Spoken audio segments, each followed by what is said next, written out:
Hi everyone, good morning. My name is Vivek Singh और आज मैं दो प्रीमियम स्टोरी के साथ जीएस पॉन्डरिंग जो मैंने सेशन स्टार्ट किया है उसमें हम दो इकोनॉमी की दो इम्पोर्टेंट न्यूज़ की आज बात करेंगे। जो पहली न्यूज़ है वो है एयर पोल्यूशन का इकोनॉमिक ग्रोथ के ऊपर क्या इम्पैक्ट पड़ता है, और दूसरे नंबर पे जो फाइनेंशियल एक्शन टास्क फोर्स है उसकी जो लेटेस्ट रिपोर्ट नवंबर में इंडिया के रिस्पेक्ट में आई है। हम इन दो न्यूज़ की कवरेज अभी करने वाले हैं। तो सबसे पहले और सबसे इम्पोर्टेंट बात कि जैसा कि इंडियन एक्सप्रेस न्यूज़पेपर को अगर आप देखोगे तो उसमें एक न्यूज़ नवंबर महीने में ही पब्लिश हुई है कि कैसे जो एयर पोल्यूशन है वो इकोनॉमिक ग्रोथ के ऊपर इम्पैक्ट डालता है। देखो, अगर एक बहुत सिंपल सी बात करते हैं यहाँ पे कि एक कन्वेंशनल बिलीव था, मतलब अगर इकोनॉमिक्स के पर्सपेक्टिव से अगर आप ये बात सोचते हो तो एक कन्वेंशनल बिलीव था। कन्वेंशनल बिलीव ये था कि जो एयर पोल्यूशन है, ठीक है, जो एयर पोल्यूशन है उसका इकोनॉमिक ग्रोथ के साथ कोई लेना देना नहीं है। लेकिन हाल ही फिलहाल में कुछ ऐसी रिसर्च स्टडी आई जिस रिसर्च स्टडी ने ये बताया कि एयर पोल्यूशन की वजह से जीडीपी ग्रोथ भी डाउन हो रहा है और साथ ही साथ लोगों की जो पर कैपिटा इनकम है वो भी डाउन हो रही है। तो हम उसी स्टडी के बारे में यहाँ पे थोड़ा सा समझेंगे। कन्वेंशनल बिलीव तो ये कहती है कि भाई जो एयर पोल्यूशन है वो इकोनॉमिक ग्रोथ से उसका कोई लेना देना नहीं है, लेकिन अभी जो रिसर्च स्टडी आ रही है उस स्टडी से ये पता चल रहा है कि कहीं ना कहीं जो एयर पोल्यूशन है वो इकोनॉमिक ग्रोथ और पर कैपिटा इनकम को क्या कर रहा है, डाउन कर रहा है। अब इसके लिए मुझे एक इकोनॉमिक्स की थियरी याद आती है, और इकोनॉमिक्स की थियरी याद आती है जिसका नाम है एक्सटर्नलिटी थियरी। जब भी आप एक्सटर्नलिटी थियरी के बारे में पढ़ोगे तो आपको ये बात पता चलेगा कि जो एक्सटर्नलिटी थियरी है, इकोनॉमिक्स में एक्सटर्नलिटी थियरी जो है वो बेसिकली दो सेंस में हो सकती है, पॉजिटिव भी हो सकती है, नेगेटिव भी हो सकती है। हो सकता है कि इकोनॉमी के अंदर कुछ ऐसे रिसर्च एंड डेवलपमेंट हो रहे हैं जिसका इकोनॉमी के ऊपर एक पॉजिटिव इम्पैक्ट पड़ रहा है, लेकिन ऐसा भी हो सकता है कि कुछ ऐसी चीजें हो रही हैं इकोनॉमी के अंदर जिसका नेगेटिव इम्पैक्ट भी पड़ रहा है। तो अगर हम नेगेटिव एक्सटर्नलिटी की बात करें तो नेगेटिव एक्सटर्नलिटी का बेसिकली मतलब क्या होता है, बहुत सिंपल लैंग्वेज में, आजकल जितने भी कॉरपोरेशंस हैं, ठीक है ना, वो अपना कॉस्ट कट करना चाहते हैं, और अपने कॉस्ट को कट करना चाहते हैं, अपने प्रॉफिट को बेसिकली इंक्रीज करना चाहते हैं, और कॉस्ट कटिंग के चक्कर में और प्रॉफिट को इंक्रीज करने के चक्कर में वो इन्वायरमेंट के साथ क्या कर रहे हैं, छेड़छाड़ कर रहे हैं। और इसी वजह से हमें ये दिखाई दे रहा है कि कहीं ना कहीं इसकी वजह से जो जीडीपी का ग्रोथ है वो भी डाउन हो रहा है, और लोगों की जो पर कैपिटा इनकम है वो बेसिकली क्या हो रही है, डाउन हो रही है। ये मैं नहीं कह रहा हूँ, ये एक्चुअली में रिसर्च स्टडी कह रही है। रिसर्च स्टडी ये कह रही है कि जो एयर पोल्यूशन है, जो बेसिकली एयर पोल्यूशन है, एयर पोल्यूशन का डायरेक्ट रिलेशन है जीडीपी ग्रोथ और पर कैपिटा इनकम लेवल के साथ। ऐसा इकोनॉमिक्स की एक्सटर्नलिटी थियरी भी कहती है। एक्सटर्नलिटी थियरी पॉजिटिव भी हो सकती है, नेगेटिव भी हो सकती है। कि जैसे मान लो कि हम अगर एक्सटर्नलिटी थियरी में पॉजिटिव का एग्जांपल लें, मान लो कि आप बी कीपिंग कर रहे हो। बी कीपिंग का मतलब क्या है कि आप मधुमक्खी का पालन कर रहे हो। तो चलो ठीक है, आपने मधुमक्खी का पालन किया, और मधुमक्खी का पालन करने के बाद क्या हुआ कि उसमें से कुछ वेस्ट जो है पदार्थ निकले, कुछ वेस्ट मटेरियल निकले, उसको आपने फील्ड में अपने खेत में डाल दिया। तो उससे एनवायरनमेंट को कोई हार्म हो रहा है? नहीं हो रहा है। लेकिन जो ये कंपनियां हैं जो दुनिया भर के प्रोडक्शन, कॉस्ट कटिंग और अपने प्रॉफिट को इंक्रीज करने के लिए दुनिया भर का जो पोल्यूशन कर रहे हैं, उस पोल्यूशन से सोशल कॉस्ट तो मार्केट में बढ़ी रही है ना, कि उसका खामियाजा किसी एक थर्ड पार्टी को क्या करना पड़ रहा है, भुगतना पड़ रहा है। तो इसी पे अगर हम बात करते हैं कि भाई जो एयर पोल्यूशन है, अगर एयर पोल्यूशन जो रिसर्च स्टडी है वो रिसर्च स्टडी ये कह रही है कि एयर पोल्यूशन की वजह से जो वर्कर्स हैं उनका आउटपुट क्या हो रहा है, कम हो रहा है। पहली बात, उनका आउटपुट बेसिकली कम हो रहा है। जो कंज्यूमर का फुटफॉल है, जो भी फुटफॉल मतलब कोई जो कंज्यूमर है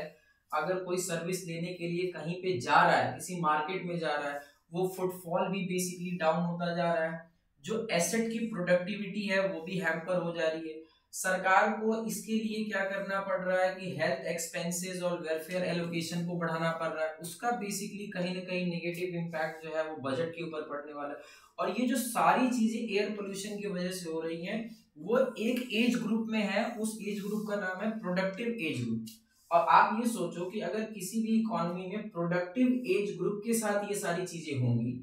ठीक है, अगर प्रोडक्टिव एज ग्रुप के साथ ये सारी चीजें होंगी तो डेमोग्राफिक डिविडेंड कहाँ जाएगा। एक तरफ दो बातें हैं, एक तरफ आपको इंडस्ट्रियलाइजेशन करना है, एक तरफ आपके अपने ग्रोथ को बढ़ाना है,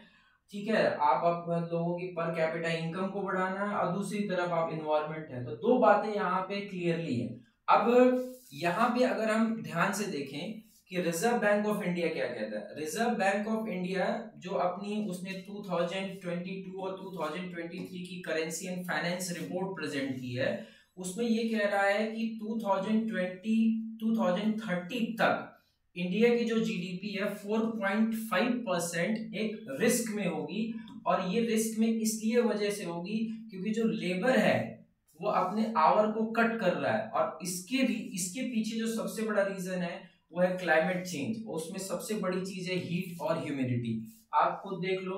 कि अगर आप नवंबर महीने में हो और विंटर का क्या हालत है, ठीक है, बस सुबह और शाम ठंडी पड़ रही है। तो अब जब हीट, वैसे भी इंटरनेशनल जो लेबर ऑर्गेनाइजेशन है उसने भी इसके ऊपर रिपोर्ट अपनी प्रेजेंट कर रखी थी कि कैसे जो लेबर है उनका जो प्रोडक्टिविटी है वो हीट की वजह से, ह्यूमिडिटी की वजह से या क्लाइमेट चेंज की वजह से वो क्या होती जा रही है, डाउन होती जा रही है। तो दुनिया को एक पैमाने पे या एक कोने में इस बात को सोचना ही पड़ेगा किसी न किसी हालत में कि पॉलिसी मेकर्स के सामने बहुत बड़ा चैलेंज है। एक तरफ ग्रोथ भी है, एक तरफ इंडस्ट्रियलाइजेशन भी है, और दूसरी तरफ इन्वायरमेंट भी है, ठीक है। तो इस पे एक नई रिसर्च आई है। कन्वेंशनल बिलीफ तो ये कहता कि भाई एयर पोल्यूशन का कोई भी इम्पैक्ट नहीं पड़ता है किसके ऊपर, इकोनॉमिक ग्रोथ के ऊपर। लेकिन अभी यही रिसर्च स्टडी ये कह रही कि एयर पोल्यूशन का इकोनॉमिक ग्रोथ और पर कैपिटल इनकम के लेवल के ऊपर बेसिकली क्या पड़ता है, इम्पैक्ट पड़ता है। अब आगे अगर हम लैंसेट की बात करें तो लैंसेट की भी रिसर्च स्टडी ये कह रही है कि एयर जो पोल्यूशन है, अगर एयर पोल्यूशन की बात करते हैं तो एयर पोल्यूशन की वजह से जो मोर्टेलिटी रेट है वो भी इंक्रीज कर रहा है, और साथ ही साथ मोर्टेबिलिटी रेट भी जो है वो भी इंक्रीज कर रहा है। मोर्टेबिलिटी रेट का मतलब यह है कि जो डिजीज है, जो डिजीज की जो प्रॉब्लम है वो भी बढ़ रही है, और इसके वजह से जो स्टेट वाइज जो जीडीपी का रेशियो है वो भी डाउन होता जा रहा है। और अगर हम उसमें बात करते हैं तो उसमें बेसिकली उत्तर प्रदेश, और उसमें बेसिकली अगर हम बात करते हैं तो सबसे पहले नंबर पे उत्तर प्रदेश, बिहार, राजस्थान, मध्य प्रदेश, छत्तीसगढ़, ये कुछ ऐसे स्टेट है जिनके ऊपर बहुत ज्यादा एक तरीके से इम्पैक्ट पड़ा है। वहां पे मॉर्टेलिटी भी बढ़ी है, मोर्टेबिलिटी भी बढ़ी है। अब भाई मोर्टेबिलिटी बढ़ेगी और अगर मोर्टेलिटी बढ़ेगी, चलो मोर्टेलिटी को एक साइड में रख देते हैं, अगर मोर्टेबिलिटी बढ़ेगी तो उससे प्रॉब्लम क्या होगी कि वहां के स्टेट को क्या करना पड़ेगा कि अपने बजट का पैसा जो है वो हेल्थ के ऊपर लगाना पड़ेगा, और जो पैसा वो उस स्टेट के डेवलपमेंट में लगना चाहिए वो उस स्टेट के डेवलपमेंट में तो लगेगा नहीं। वो पैसा कहाँ बेसिकली लग जाएगा, वो हेल्थ के इंफ्रास्ट्रक्चर को बिल्ड करने में लग जाएगा। प्रोडक्टिविटी तो डाउन होगी ही होगी। तो इसकी वजह से इन सारे स्टेट्स में जो रिसर्च स्टडी कह रही है उनकी जो हालात है वो बहुत ज्यादा पॉजिटिव नहीं है। अब अगर हम यहीं पे नेक्स्ट नंबर पे बात करते हैं कि क्लीन एयर फंड और ब्लू स्काई एनालिटिकल्स और कॉन्फेडरेशन ऑफ इंडियन इंडस्ट्री, इसने एस्टिमेट किया है कि जो भी इंडियन बिजनेसमैन है अराउंड 95 बिलियन डॉलर जो पैसा है, जो उनकी लागत है वो बेसिकली पोल्यूशन पे लग जाती है, जो पूरी इंडिया की जीडीपी का 3% है, जो पूरी इंडिया की जीडीपी का बेसिकली क्या है 3% है। तो अब आप इसी से समझ सकते हैं कि एयर पोल्यूशन कितना सीरियस प्रॉब्लम है। अगर मान लो कि हम पूरे वर्ल्ड में 30 ऐसी सिटी की बात करती हैं जहां पर एयर पोल्यूशन जो है वो वर्स्ट है, वो सबसे ज्यादा खराब है, उसमें से 20 सिटी जो है केवल इसी कंट्री में है बेसिकली अगर बात करते हैं इंडिया में, और उसमें हमारी कैपिटल टॉप पे है, जहां पे पर पर्टिकुलर मैटर्स अगर वहां के हम पीएम की बात करें तो वो 2.5 पे कंसंट्रेटेड है, जो WTO के अपने मेजरमेंट के अकॉर्डिंग 10 टाइम्स हायर है। तो देखो पॉलिसी मेकर्स को, देखो दो बातें हैं ना यहाँ पे, देयर आर टू पोल्स, एक साइड ग्रोथ है, एक साइड इंडस्ट्रियलाइजेशन है, और दूसरे साइड जो है क्या बोलते हैं, इन्वायरमेंट है। तो अब इन दोनों के बीच में कैसा हम एक लाइजन डेवलप करें, ये हमारे पॉलिसी मेकर्स के ऊपर डिपेंड करता है। तो ये इकोनॉमिक और सोशल डेवलपमेंट और इकोनॉमिक ग्रोथ और इकोनॉमिक डेवलपमेंट का एक बहुत इंपॉर्टेंट टॉपिक है, और इसकी जो प्रीमियम न्यूज है वो बेसिकली इंडियन एक्सप्रेस न्यूज़पेपर में पब्लिश हुई है। और भी इंफॉर्मेशंस के लिए आप वहां पे जाके गो थ्रू कर सकते हैं। बाकी जो इसका ग्लिम्सेस है, जो इसका थीम है, वो मैंने आपको बता दिया कि एक्सटर्निटी जो है वो पॉजिटिव भी हो सकती है, नेगेटिव भी हो सकती है। और इकोनॉमिक्स में एक्सटर्निटी के पॉजिटिव होने का मतलब ये होता है कि उसका इन्वायरमेंट या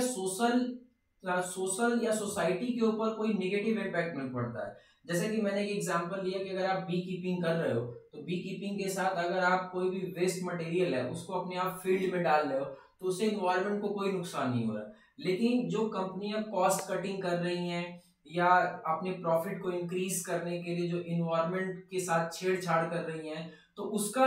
बेसिकली इन्वायरमेंट के ऊपर क्या इम्पैक्ट पड़ रहा है। एक तो टेम्परेचर का लेवल हाई होगा, और जब टेम्परेचर का लेवल हाई होगा तो लेबर की प्रोडक्टिविटी तो डाउन होगी ही होगी, एयर पोल्यूशन बढ़ेगा, तो जो कंज्यूमर का फुटफॉल है किसी सर्विस को लेने के लिए वो भी बेसिकली क्या होगा, कम होगा। तो ये सारी बातें हैं, इसमें इन सारी बातों को आप क्या कर सकते हो, ग्रैप्स कर सकते हो। अब आज की जो दूसरी प्रीमियम स्टोरी है वो बेसिकली FATF के बारे में, फाइनेंशियल एक्शन टास्क फोर्स के बारे में। एक इंटरनेशनल ऑर्गेनाइजेशन है, और अभी इसकी बेसिकली एक रिपोर्ट आई, और ये भी प्रीमियम स्टोरी में, कि इंडिया के अंदर जितने भी वायलेंट, ठीक है, इंडिया के अंदर जितने भी वायलेंट एक्सट्रीमिस्ट ऑर्गेनाइजेशन है उनके पास जो भी फंड आ रहा है, वायलेंट एक्सट्रीमिस्ट ऑर्गेनाइजेशन के पास जो भी फंड आ रहा है वो बड़ा ही वेल स्ट्रक्चर्ड। इसके लिए जो भी वायलेंट क्या बोलते हैं एक्सट्रीमिस्ट ऑर्गेनाइजेशन है,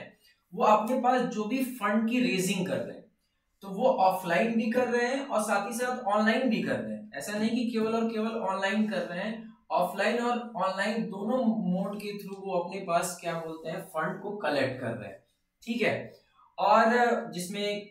सर्कुलेटिंग QR कोड, जो QR कोड को आप स्कैन कर रहे हो उसके थ्रू भी वो अपने पास फंड रेज कर रहे हैं, अकाउंट डिटेल्स के थ्रू भी अपने पास वो बेसिकली क्या कर रहे हैं, फंड रेज कर रहे हैं, ठीक है। गवर्नमेंट के पास, गवर्नमेंट के अंडर में ये सारे जो एक्सट्रीमिस्ट ऑर्गेनाइजेशन है वो इन्वेस्टिगेशन में है, लेकिन FATF ये बात कह रहा है। अब अगर हम बात करते हैं, जो FATF है उसका ये कहना है कि ये भी जो भी ऑर्गेनाइजेशन है जो अपने पास ये फंड की रेजिंग कर रहे हैं, चाहे वो क्राउड फंडिंग के थ्रू कर रहे हो या किसी ऑफलाइन मोड के थ्रू, जो भी अपने पास वो फंड कलेक्ट कर रहे हैं, उसका वो यूज क्या कर रहे हैं। वो तो यूज कर रहे हैं कि वो बेसिकली यूज कर रहे हैं कि आर्म्स को प्रोक्योर करने में, और साथ ही साथ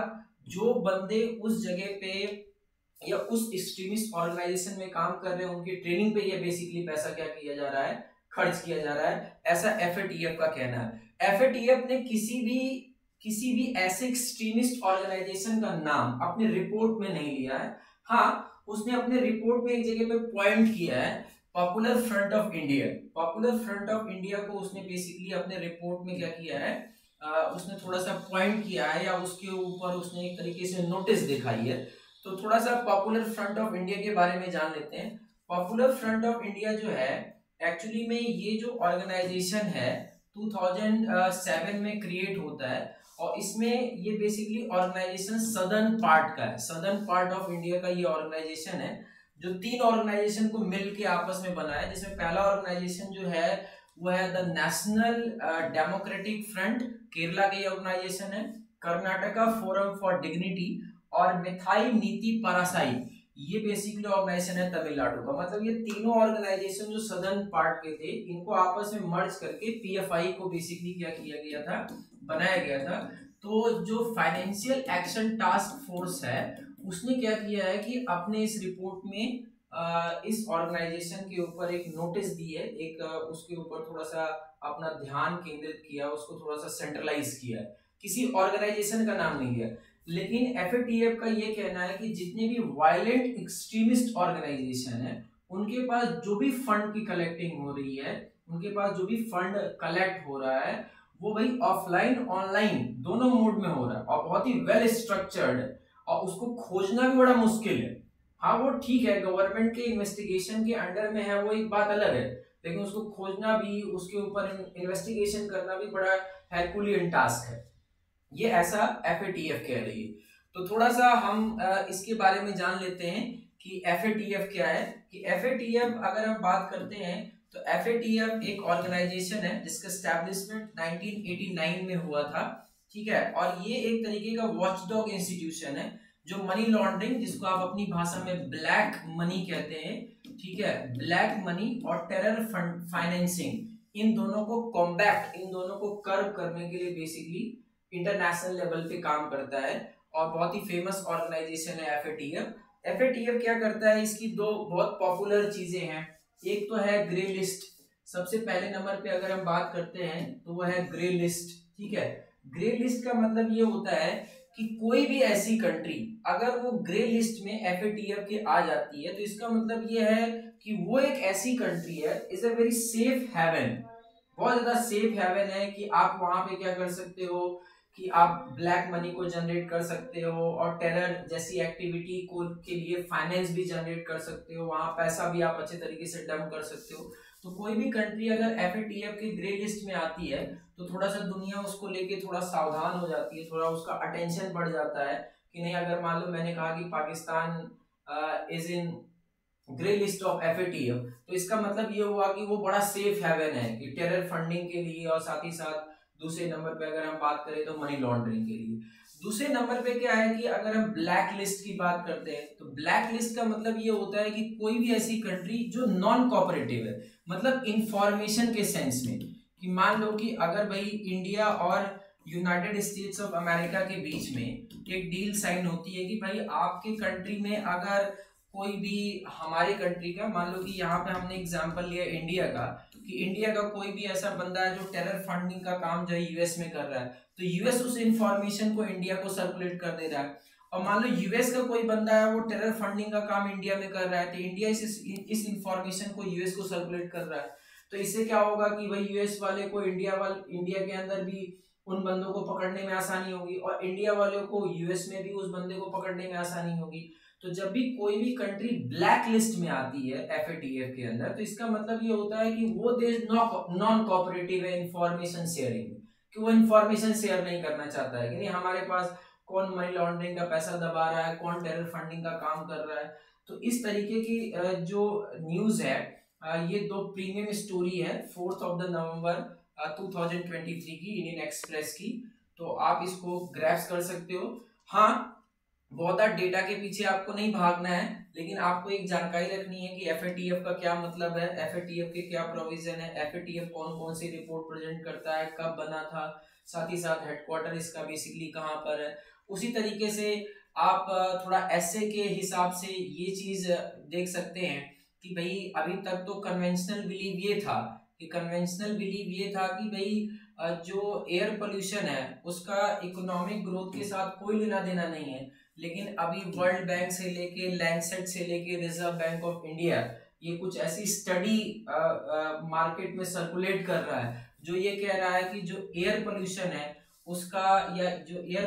है उसका इकोनॉमिक ग्रोथ और पर कैपिटल इनकम के साथ डायरेक्ट ट्रेड ऑफ है, मतलब डायरेक्ट बेसिकली क्या है, रिलेशन है। ये आपको कैसा लगा आप मुझे कमेंट बॉक्स में बता सकते हो, और अगर आपको इकोनॉमिक अफेयर्स से रिलेटेड अगर कोई भी प्रॉब्लम होती है तो आप कमेंट में आप मुझे मेंशन कर सकते हो, उसके ऊपर मैं ट्राई करूंगा कि मैं आपको वीडियो लेके आऊं, क्योंकि मेरा अपना खुद का डिजिटल स्टूडियो सेटअप हो चुका है, तो आप कोई प्रॉब्लम नहीं है। जो भी हमारे पुराने स्टूडेंट हैं उनके लिए thanks for watching me, bye bye.